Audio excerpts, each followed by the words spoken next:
Hello everyone, Victor here from the Red Brothers Pod, And I'm Alex. and welcome to the very first episode of the Red Brothers Pod. So today we'll be covering the Ipswich Liverpool game at Anfield. It's a brilliant game to get us started with a 4-1 result, nice and easy. And just getting into the game a little bit, Alex, what do you think? I think that first half performance was genuinely one of the best half performances we have this whole season. Yeah, I I'd think agree with you. some other contenders this season, maybe for example Real Madrid. Yeah, but we couldn't get a goal in that half. So Yeah, of course. as an all-rounder performance, for sure. Old Trafford, definitely. Yeah, that 3-0 first half, performance. And maybe the whole Man City game as a whole, that was also a very good performance. But I think that first half performance has really displayed a lot of just everything. Amazing keeping the ball, nice two-touch passes, just really kept the ball away from Ipswich in that first half. And I think that's a real sign of a champion, you know. Definitely. You get these lower league sides that come to these away grounds. It's always it's easy to count them off as an easy 3 points at the start of the season when you're looking along at the fixture list, but they don't always tend to be as easy as people expect. And I think with our performance level today, we really made it seem as simple as the outside world would think it is. I think it's quite a shame we haven't kept a clean sheet. That corner at the end was kind of a shame, but there's only so much you can ask for. That was genuinely an amazing performance. I think, wow, I mean, just the players, some of the individual performance, genuinely amazing. Gapco, wow, amazing. Salah does what Salah does. I think defensively we're a strong midfield, absolutely outstanding. I mean, the one man for me that I think deserves a shout out straight off the jump is Ibu Konate. Definitely. Fantastic today. You see him, for the first goal, very key goal, you score early against a side like this and all of a sudden it does make the game a little bit easier. So getting that first crucial goal in, that Ibu Konate assist, breaking it through the lines, and then, you look at Trent pinning their winger down. Very well. It opens up that space for Konate to move up the pitch and plays those balls to Szoboszlai or McAllister in midfield. And, like I said, it was key for the first goal. And we saw it multiple times throughout the 100%. game where Konate was just breaking the lines and he was the player in space at all times. I think Konate is one of the last players you expect to get that first assist or open up that scoring. But genuinely amazing. I think he was very solid. I think... Should we go through the player rating so far, what we believe that game? Well, I mean, I think we could just cover a bit more of the game, really. Yeah. I mean, the first 15 minutes, again, the goal in the 10th minute definitely makes it a little bit easier for us. I think Gravenberch was, again, brilliant. I mean, in the first half, we tend to have a bit more of the possession, but he was winning a lot of the balls that they won back.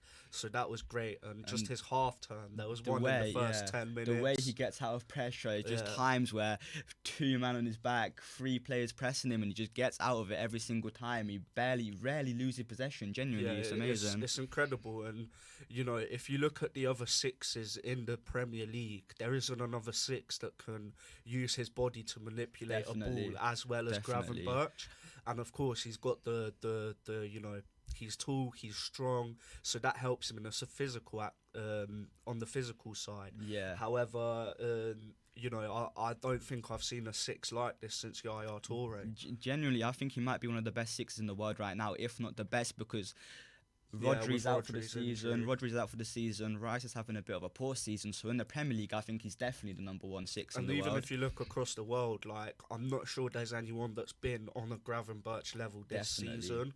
And I think it's really him gaining that consistency now. We saw in flashes what he could do, especially in the Europa League last season. Of course, in the Prem, a lot of injuries. He was never really a standout player last season. But I think him gaining this consistency under Slot has definitely helped him develop into a world-class midfielder, in my opinion. And hopefully he can keep it going because he does make the difference game in, game out. I think he has shined this season far more than he has last season. I think I was really always excited about that transfer, but I think the first season he's never really he never showed up to that level where I thought he could be. But obviously this season he's genuinely outstanding. I don't think anybody can really debate that at all. Yeah, and I think as well, like with Gravenberch coming in last year, when you look at the transfers that came in with him, it was Endo, Szoboszlai, McAllister.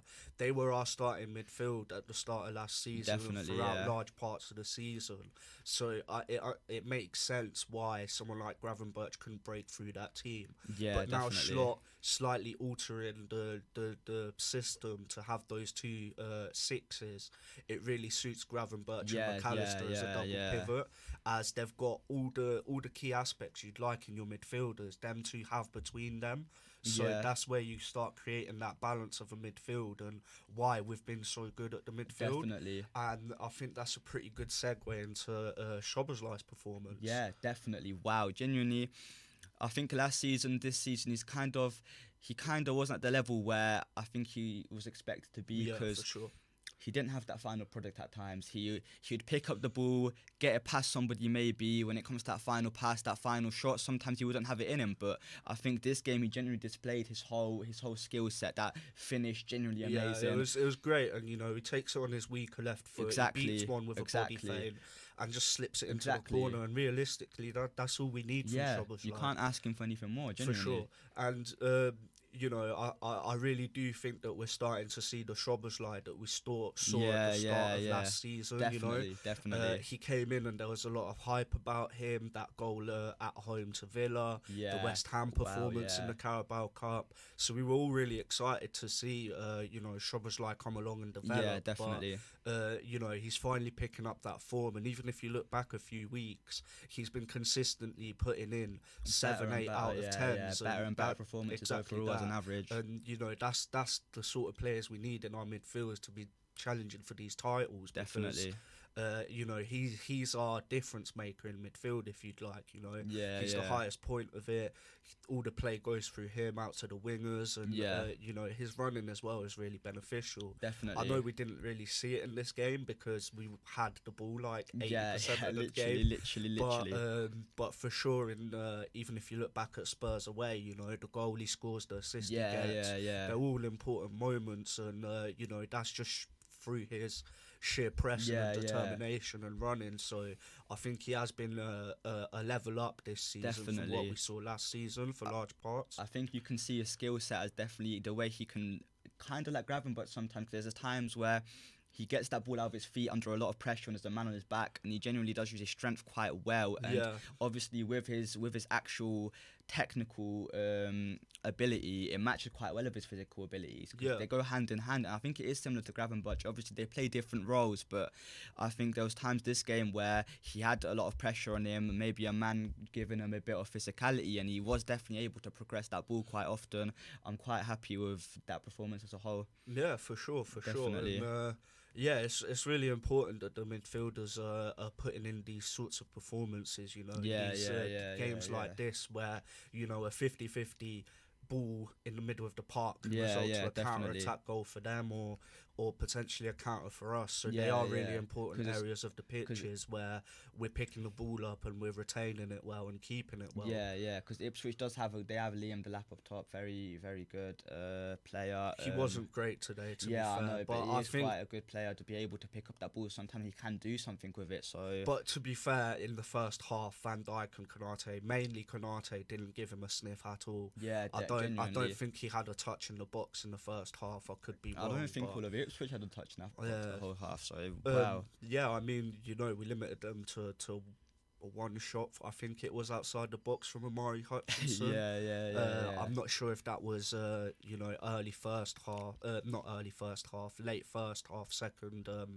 Quite early in the second half, but we really limited them to really the bare bones. And, it is really unfortunate not to keep that clean sheet. I think that would have definitely been the topic in the dressing room at half time. Coming in 3-0 up. The Slot, I'm sure, would have mentioned that he'd like to come out of there with a clean sheet. So it is unfortunate that we didn't. But I mean, credit where it's due to Alisson. He pulls a worldie off a save, off a header. right before their first goal. So Yeah. credit to him, but it's just really unfortunate he couldn't keep that Yeah, clean sheet. I don't think he could have done anything about that No, goal. Really, I mean, that was Elliot marking yeah, Greaves, it was a bit of a mismatch, and they took full advantage of that. yeah, And I yeah, mean, yeah, if you look at the different phases of play, and early in the game, that would have been Szoboszlai marking him, and maybe he doesn't yeah, get the same outcome. yeah, But I mean, saying that, I was still happy to see Elliot get a cameo. I mean, he did misplace a few passes, maybe wasn't the greatest, but yeah. I mean, Harvey is such a special talent. It's always great to see him play, and just for his development, really, it's great to see him play. Like I said, Yeah, I am very excited for his future. I think he has got a lot of talent. Genuinely, he's very good technically. He's a very good footballer. Honestly, love watching him play. And for example, even his performance against Forest, the fact that he came on instantly had that difference. Yeah, instantly that exactly. impact. And so if you look at the kind of long-term future of our midfield options, it is really shaping up quite nicely. Yeah. And I think me personally, I've got my varied opinions on FSG. I think sometimes they make the wrong decisions. I think sometimes they could have backed the team more when we really needed it. Yeah. But I mean, what we have to give them credit for is you look at the ages of the players we have in these positions. Of course, Van Dijk's aging on a bit. You've got Robbo and Salah, they're aging a bit. But if you look all around the pitch, we do tend to have these players who are Younger. just about to reach their peak or are in their peak right now. So I think that's very important as well. I think if you look back at 22-23, that was mainly our problem in midfield. We had Fabinho, Henderson and Milner who were far too old. Definitely. And then you have Jones and Elliott who were really young up and coming, and you don't have that balance of them players in their peak years. So now with McAllister and with Szoboszlai coming in, we've got them players at that peak age, and now we've got rid of the older sort of players, and it's been able to refresh us. And if you look, we looked really leggy 2 seasons ago in that 23 season. Definitely. So it's really good to see that that issue was fixed, and I think they've shown consistently that it won't be an issue again. Yeah, and last season was actually going to be like a bit of a rebuild season where we rebuild the midfield. We got a few transfers in for the midfield, and they have had a massive impact. Genuinely, I think that now it's definitely shaped up. Last season, we was at the start, everyone was predicting us to not even finish in the top 4, just about the area. But I mean, even this season with Schlott coming in, everyone was saying we couldn't do it. But I mean, this is what great sides do. Even on a rebuild year, they're still able to be competitive. Definitely. And, even if you look at last season, we were leading the Premier League going into the March international break, after that you have around 7 games left, so we did really stay competitive towards the very end of last season, and circumstances happened and it didn't end the way we wanted it to. But I mean, this season definitely things have been looking even better, which it is a huge surprise to even ourselves, as we didn't see Schlott having this sort of impact when he came in. But I do think that him keeping the best of what Klopp did well with the pressing and adding that sort of control element where we see a lot more in games. Definitely. I see a game like this, and don't get me wrong, nothing against Klopp. He's changed my life, I'll be honest. But the way Schlott's come in and he's added that control. Last season I see that Ipswich game being back and forth, and you can never know what happens with a game like that. Whereas we held something, I think it was if I just have a look now, I do believe it was over 75% possession. I mean, there was many times last season where we'd be in a game and we'd start off attacking strong, but there would be times where we'd just make a little mistake. Let's say we was 1-0 up, okay, now 1-1, and now we're looking a game or even conceding the first goal on multiple occasions. Or even that just makes such an easier game, just so much more inconvenient. Even if we got the result in the end, that game that just got so much more stressful for no apparent reason. And as well, it's not only the stress, but the players have got to run ragged up until the last minute of the game because we're fighting.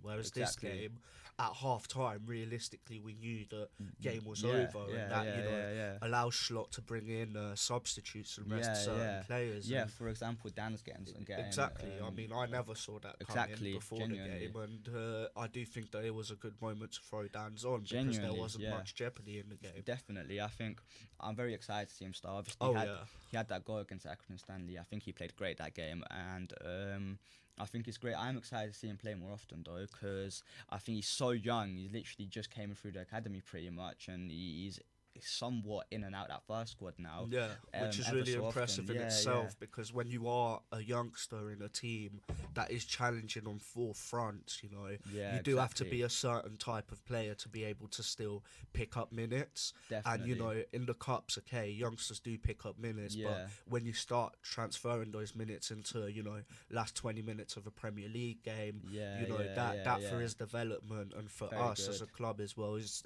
fantastic. Very good for his confidence as well. Yeah, for sure. That's definitely something. That's a special moment for the player. That's genuinely something he's going to be very happy about, and I think he's going to be motivated to get more and more Premier League, minutes. Yeah, exactly, and maybe eventually a start. So that's genuinely going to be a milestone for him. I mean, it is like.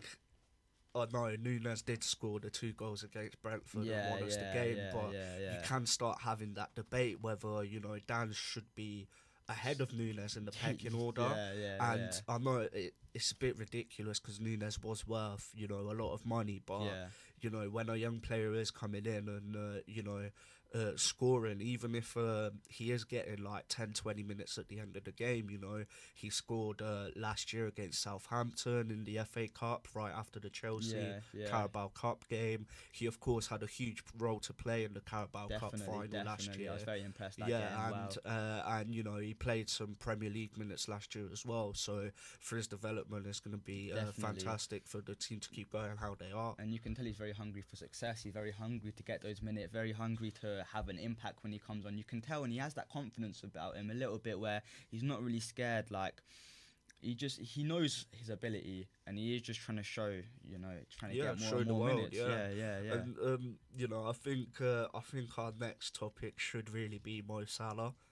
I think there's no better place to go, picking up another goal now, which is 19 this season, and we're in January. Literally, ridiculous. On the world, especially a winger. He's not even a striker. 9, exactly. So, and I mean, what I really wanted to cover on Salah, I know we mentioned it during the game, but if we're looking at the next Ballon d'Or, I don't see anyone that's potentially close to him. No one. Rafinha from Barcelona, potentially, competing with him, but I still think that there's miles between Salah and Rafinha himself. Genuinely, like, if you just look into the Premier League, nobody even touches him. Erling Haaland is having a bit of a poor season. He is close to him on that goal tally, but he is having a poor season.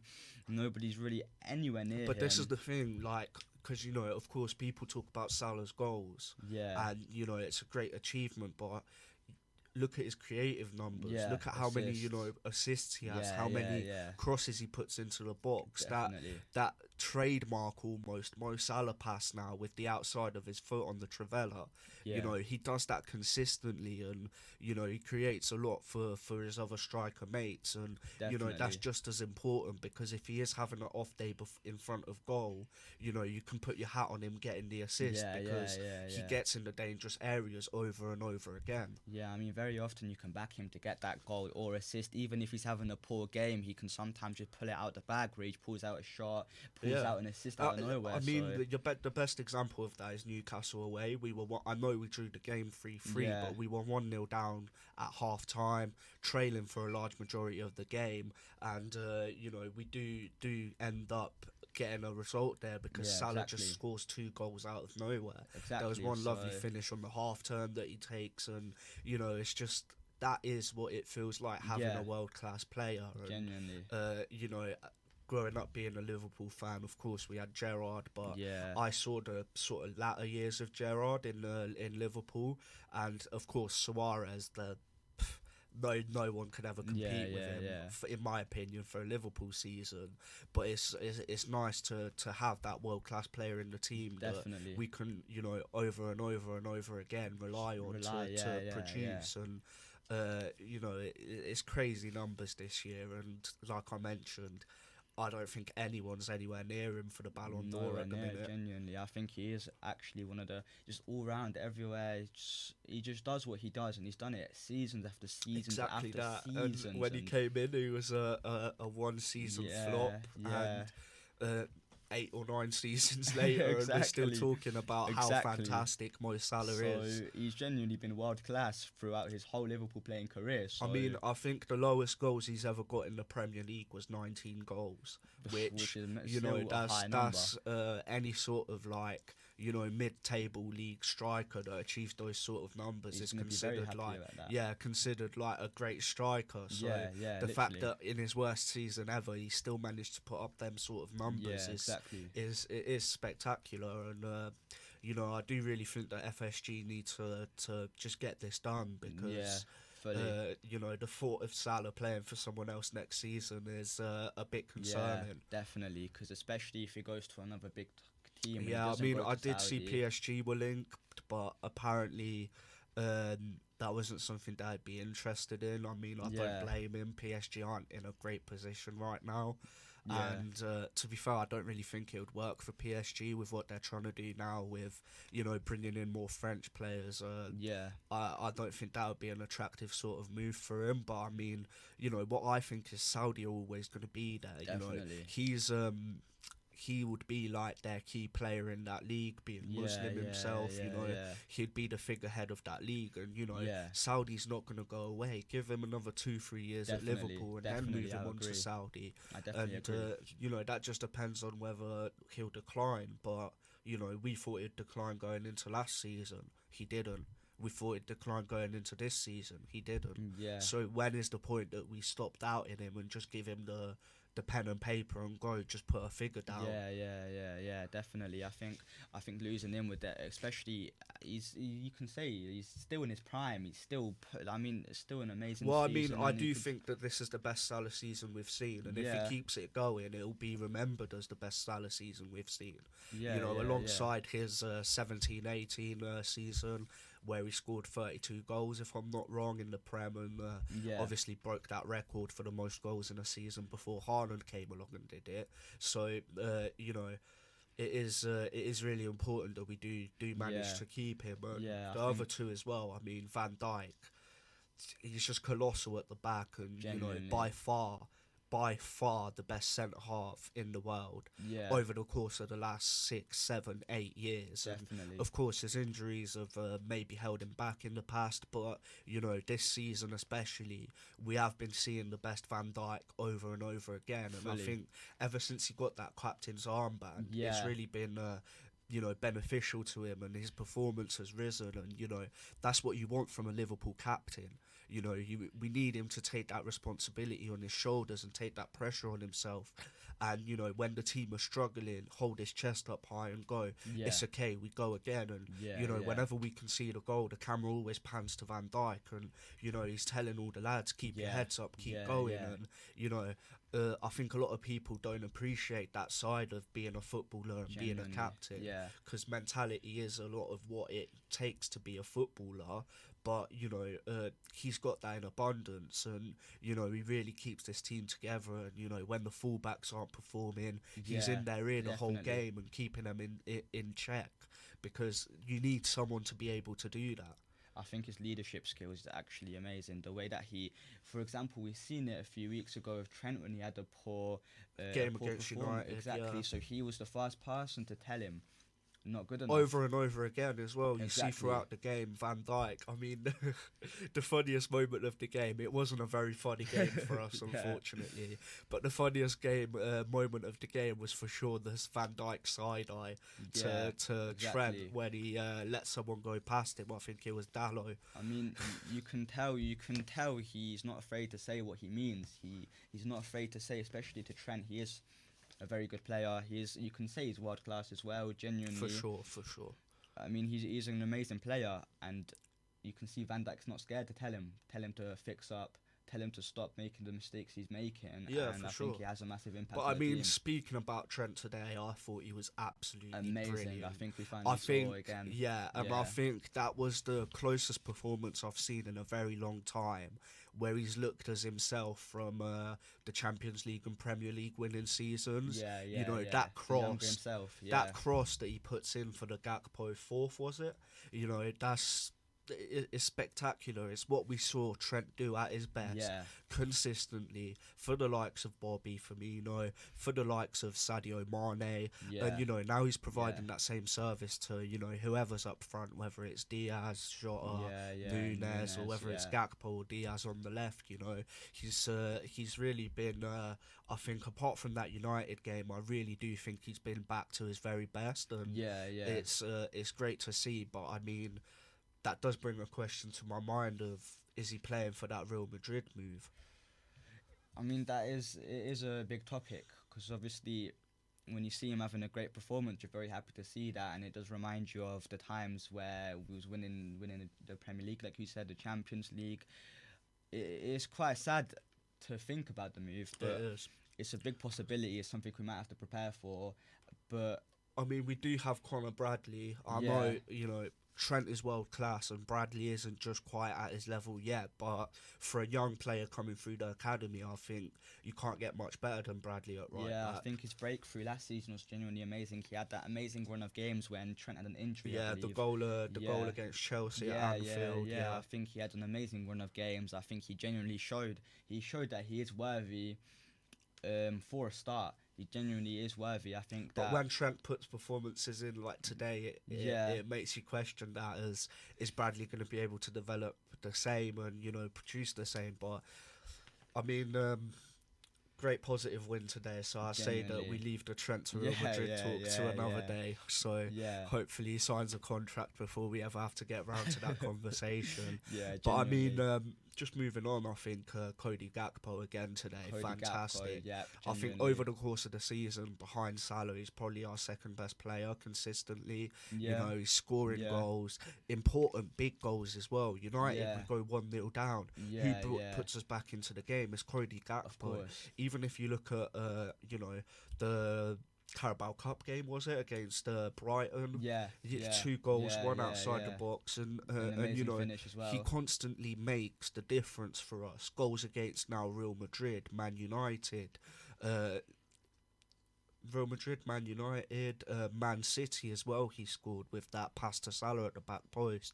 So it's just getting another elite forward in this now, consistently performing again, and I mean, it's the type of output that we would have seen from Sadio Mane a few years ago. He must be gutted he got subbed off to not get that hat-trick. He got that brace, and there was still time in the game to get that hat-trick, and I think that substitution might have put his head drop a little bit, but I think that performance was definitely something to be very proud of. That was an amazing performance. Obviously it is against Ipswich, but the way that he just showed his class. But we've seen Chelsea go away to Ipswich and lose the game. Like, of course it is Ipswich, but that doesn't mean that they're not a competitive Premier League side.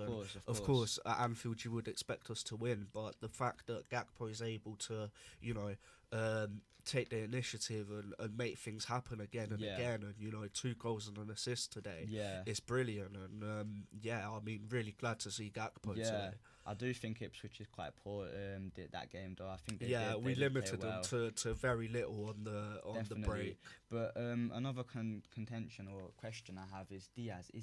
Is he good enough for that number 9 role? Because the way he performs in that number 9, I think throughout this game we could see out wide he had moments of brilliance when he was out of position, because obviously he got subbed on.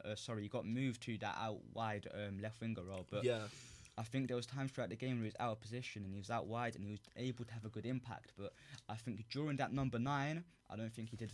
He went in that central, he didn't do well. And I agree. And if you look at the kind of like the last 10-15 games, Diaz has predominantly played up front, and I think it's worked a handful of times compared to the times it hasn't worked. I think against Forest, for example, I would have definitely started Nunes, because what I believe is that when you're playing these low blocks, you want a striker like Nunes that's going to occupy the centre halves. Yeah. And what was happening with Diaz at Forest is he was running into space, and the centre halves were going, okay, just run into the space, and one of our midfielders would close you down, and if you try dribble forward, we'll just take it off you, and it made it a very difficult game for him. But where there is a centre half that likes to get tight to his man and press his striker, Diaz can get the better of that type of centre half. But I do really think it depends on the team we play against. Sorry, if we're playing a type of a City or Arsenal, I can understand Diaz being more effective in the 9. Whereas where we're playing a low block, I would personally like to see maybe a Nunes or something else just to occupy the centre backs. I think it is hard for him to get that left wing starter role, because we know he can play in that number 9, but Gakpo is just exceeding so much in that left wing role that it's making him hard to get. Well, that I mean, start, cause I do believe we have the 2 best left wingers in the Premier League. I mean, if you look across the league, you know, City, Grealish, Doku. Doku is a really good player. Don't get me wrong, but he's not there yet. And if you look at some of the other options, Martinelli, never. Not great. Gordon, okay, closer. Good. He's closer, a good footballer, but I don't think he's there. He doesn't touch not quite. Gakpo levels or Diaz levels. Not quite. And some sort of the other team, Son, he's having a poor season. Definitely. I wouldn't say poor, but because he is aging now a bit, so you would expect that output to kind of drop off a little bit. But he can't really be in that conversation anymore. So when you do look across the Premier League, it's definitely Diaz or Gakpo that take that. I believe that spot. as well. Yeah, and I think, but it's just quite a shame, because I think that Diaz, he definitely does have the, like you said, I don't think that. Yeah, he's quite disappointing at times, where the way that he's not really being able to perform that number 9 role. Yeah, he's just not able to impact the game as much as I think he'd like, which is a shame, because on his best days, with how good his dribbling is and how he's good at just getting a shot away, when he's under pressure. I mean, he's a lot better at that this season, especially with Schlott. I think he's telling him to play a bit higher and a bit further inside, whereas last season he was a bit more wide. So he had to do a lot more work to get the ball into the box, and by that time he just looked exhausted and the shot was never quite there. Whereas this season, him starting them few yards closer to the goal have made all the difference for him to be able to cut in off that left and score. So I mean, what I really want is for Jota to come back, definitely, and for that competition for the left wing to become Diaz and Gakpo again, because I think when you have 2 of that class of players in one position, they're going to be pushing each other every week, further and further, and you never know what sort of player Gakpo can go on to be, because he has got the numbers now to prove that he can be world class, and if we see that consistently like we have been seeing this season, I don't see why he can't become one of the great left wingers in the Prem and the world, really. I think genuinely the Jota is very ashamed that he's also injury prone, because he actually could definitely be a world class player, the way that he can get the ball. He is definitely a world-class finisher. You look at even the Fulham goal, when we go 10 men down, the fake shot past the centre half, just calm finish in the box. You look at the Nottingham Forest game, we needed a goal desperately, and that man comes on again and he puts his head on a lovely cross from Shimikas. Definitely, so, I think. I mean, speaking about Shimikas, the left back kind of conundrum we find ourselves in, I do believe Robbo was quite good today. Definitely. Nothing special, I wouldn't say. Yeah, but he had a very good performance in the fact of that he just kind of played basic. They don't really make much mistakes. But he that's just what you want his game. From your fullback. Exactly, and, just a very especially when you have Trent on the other side, which is doing a lot of the ball playing and the crosses and that type of stuff. It's important to just have a solid left back that can keep the play ticking, really. Definitely had a very all-round performance. I think I'm quite happy with that. Definitely, as opposed to previous weeks this season, he hasn't been amazing. I think like Simicast showed it, he got subbed on straight away in that 22 seconds. Yeah, and he instantly had an impact on the game where he had an assist straight away. So I think that really goes to put in perspective. Robbo's having a bit of an off season this year, maybe, but I would love to see us pursue Kirkes still. Yeah. I mean, I understand we would have 3 left backs on the books, but I would definitely like, nudge Liverpool to go get Kirkes done. And as much as I love Robertson, and I think he's a Liverpool legend, I think that For sure. maybe sooner or later it might be time to see him go, because despite he's been amazing in the past, genuinely has a massive impact, but I think it gets to a point where maybe his age is starting to get the better of him a little bit. You want to leave early enough to not see yourself become the villain from the hero.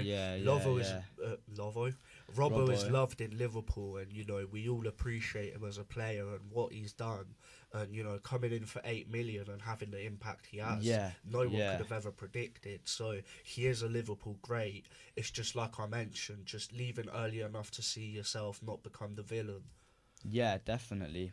I mean, I think we should just the last segment of today's episode, we should just move into the player ratings. Yeah, definitely. So we'll start with Alisson. I think Alisson, he had, of course, not having that clean sheet. Maybe he couldn't do anything about that goal, but I think not having that clean sheet maybe just kind of decreases that match rating a little bit. Yeah, I mean, before the goal, we were kind of saying a 7.5. If we put him at a 7, I think that would be roughly fair. Because he had a few good saves. You couldn't really do anything about that goal. That one good save off the header, I think it was Amari Hutchinson. Not exactly sure. Great header though. I mean, it was in the middle, but to get down that low and keep it out, it was definitely impressive. And at the time we thought that would have been the save that secured him his clean sheet. It's unfortunate it wasn't, but we still do have the best keeper in the world in definitely. And I don't think anyone can lace his boots really. Yeah, definitely. So Trent, I mean, I thought he was fantastic. Genuinely, back to his very best. I would probably nudge him to a 9. I was thinking 8 before the game, but I would nudge him to a 9. I think just the fact that he kept trying that cross. If it wasn't working, he kept trying it. He kept putting them dangerous balls into the middle, and he had a few shot opportunities. A lot of the balls that he did put into the middle did find their man. And this is the thing. People look at football by stats, so they'll see that he lost possession a certain amount of times. Yeah. But if he's trying these really hard, ambitious balls, of course, sometimes it can cost us. But more often or not, I'd rather he tries those ambitious balls and tries creating that something out of nothing, because at that level of footballer, that is what they do. The world-class players can make something out of nothing, and that's what Trent consistently tries to do. And even if his passing is a little bit off, as long as that grit and determination is there to work hard and track back the whole game, we will always praise him. And when you add a great assist on top of that and multiple great crosses, I think he really does deserve that 9. I think that he will be frustrated to not find the net that game. Especially after that crossbar, was it? And he had an effort from outside the box, quite maybe 30 yards out, and it just went over the bar. I think that could have been even goal of the season. That was genuinely the way that ball dipped was actually amazing. I think that would have been an amazing goal, and he hit the crossbar. Genuinely, I think he's going to be frustrated to not find the net that game, and I think he had an amazing match. Yeah, for sure. And another player with an amazing match today. Again, we covered him earlier. Ibu Konate. Wow, just wow. That's all I can really say. Very solid. Again and again, of course, he had them few tough weeks after the injury. He did mention Lille game in the Champions League. He did mention that he was carrying a bit of a niggle, and I think we could kind of see it in his performance.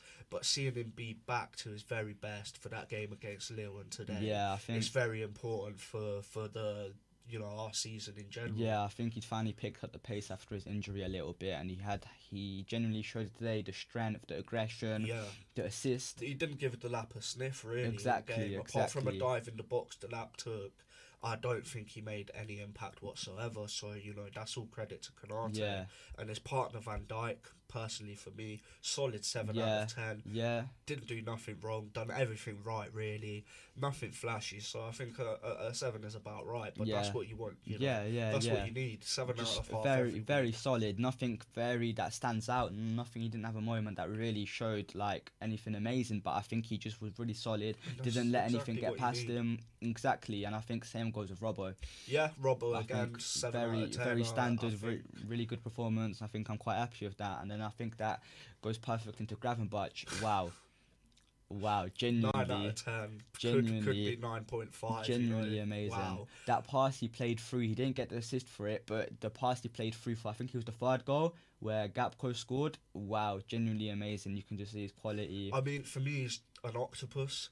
You know, he gets his foot in everywhere, Yeah. over and over again. Yeah. The small amount of times that Ipswich did manage to, win the ball back off us and try advance up the pitch, Gravenberch was clearing it all out on the edge of the area. The half turns, it's just ridiculous. He can take 2-3 players out of the game with one turn, and Exactly. no other 6 in the world can do that. The last 6 I saw that could do that was probably Busquets. That goes to show what type of the fact player. that we're comparing them 2 players is genuinely outstanding. It's unbelievable, and even defensively, Solid. we had our doubts because of we considered him as a more of an 8 or maybe attacking. an advanced midfielder. Yeah. But he's really gone to show that under the right coaching and the right players around you, a young player like himself can develop tenfold. Because definitely. Just look at the performances. It's 8 out of 10, 9 out of 10 every week. Genuinely, He doesn't drop below that standard. I mean, during the start of the season, he was getting man of the match a certain amount of games in a row. He was genuinely just showing his class so well, and I was just so proud to see his development from even just one season. Yeah, for sure. Genuinely amazing. Because I did kind of struggle to see if he'd be cut out for Liverpool in that first season, but him, doing this season has taken any sort of doubt as to his quality out of my mind. Onto his midfield partner McAllister. Again, solid 7 out of 10. I just to don't be fair, think, in maybe my even opinion, 8. maybe at 8. Yeah. He was winning a lot of those balls back in midfield and retaining the ball well. I don't think he gets that mention enough. The fact that he's able to win back that ball so many times, so many and I think he kind of is like, Van Dijk is our main tempo ticker. You see that, the ball goes back to him and the play goes out how Van Dijk wants it to go. Yeah. But when it does come through to that midfield, it is McAllister that takes ownership of that. Yeah. And is constantly setting the tempo for the different phases of the game, depending on the score and the position we're in. So, it's great to see that we finally have this type of midfielder. Yeah, definitely. I think we missed one for the last couple of years, and of course he was there last season and we saw the difference he made. But now putting him in that double pivot, although it might take away from that goal scoring and chance creation, but for the control of the game, it's been brilliant for Liverpool to do that.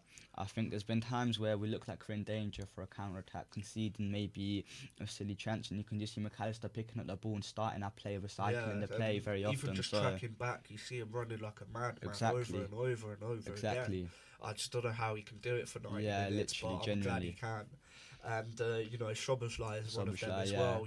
Runs all game long, and today one of the standouts for sure for me. 9 out of 10 for sure. So happy with performance today. That first goal was generally amazing. I think we will be bringing up that quite a lot because that was just such a typical, amazing, the way that he got past his man. It's a number 10 goal. Number 10 finish. Genuinely, everything was so amazing. You couldn't ask anything more amazing. I think the way that there was time throughout the game where he just got the ball out of his feet under pressure, got the ball into that dangerous area. I think it was genuinely amazing. I'm very happy with that. Brilliant. And Salah, again, 8 out of 10, gets a goal in. I mean, I'm not sure.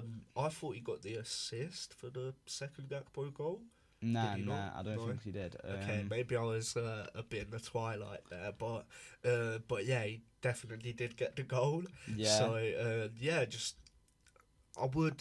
I would like to see a little bit more from Salah. I think there was moments today where he could have done a bit better with some of his dribbling, maybe that ball into the box. But because of the overall result of the game, you can't be too mad. He gets the goal, so it's solid 8 out of 10. Yeah, I think his finish was such a typical Salah finish. I mean, we see it time and time again. He made a relatively hard finish. Yeah, so easy. The way he just touched it down from such a tight angle, just nice little brilliant shot. cross by Gakpo. Yeah, amazing. Yeah, definitely. And going on to Gakpo, man of the match, 10 out of 10. Definitely. Best left winger in the Premier League. Yeah.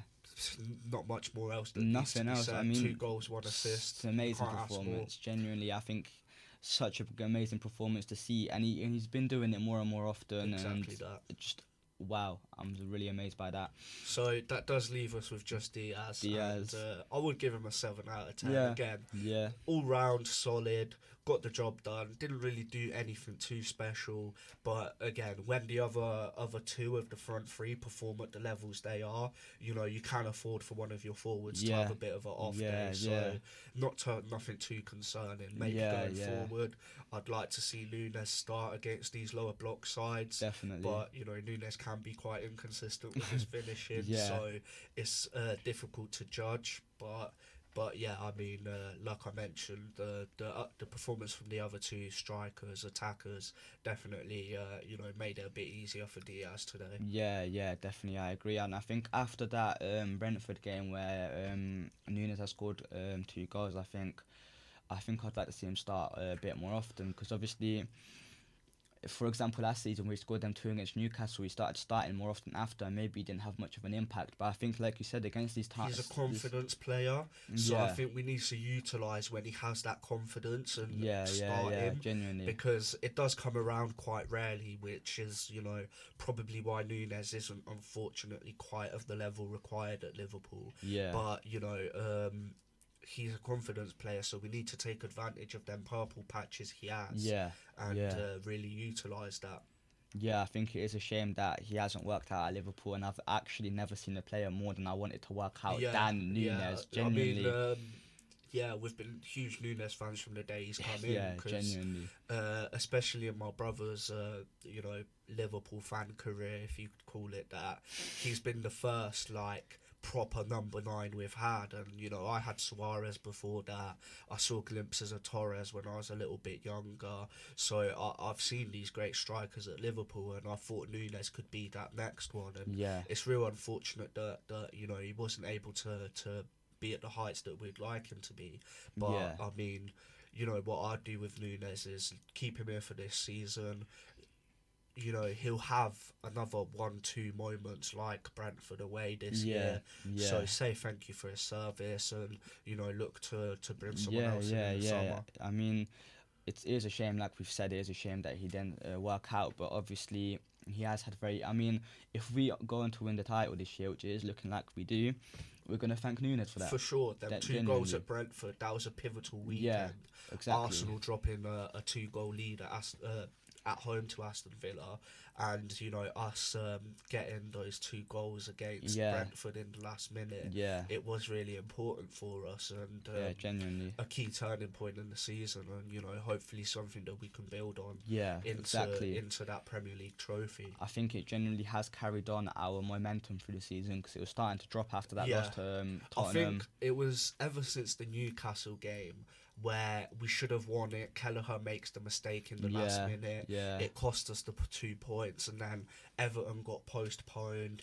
We had a bit of a poor performance at Girona. We still got the win 1-0, but it wasn't the most convincing. And then you know, the Fulham game really was like a stun to us. We didn't see that coming, and the red card early in the game was being 1-0 down, didn't make it any easier. And then you know, the Forest and the Spurs games after and that. United game as well, that generally definitely does drop, because obviously that is Anfield. We would expect to be picking up 3 points against this United side, especially this poor United side. The fact that we didn't pick up them 3 points was definitely maybe could have been the turning point that season where we start to go downhill. But I think Arsenal start to look up, but you know, the next week we're the ones that pick up the 3 points, and they drop a 2-goal lead, and you know, we go on to be in that leading position for the title again. So and I think the fact that, like we said, that Brentford game was a very important game, and now obviously we pick up another 3 points in a very convincing game. I mean, Arsenal very close to dropping points again. That would have made again, for our momentum going forward, it would have helped a lot to you know, see Arsenal drop them points. But we also picked up 3 points, so not too much of a concern. And we go again next week against Bournemouth. Definitely. So thank you everyone for watching. It's been great to host this first episode of the Red Brothers pod, and we'll look forward to seeing you after the PSV game. Thank you. Thank you.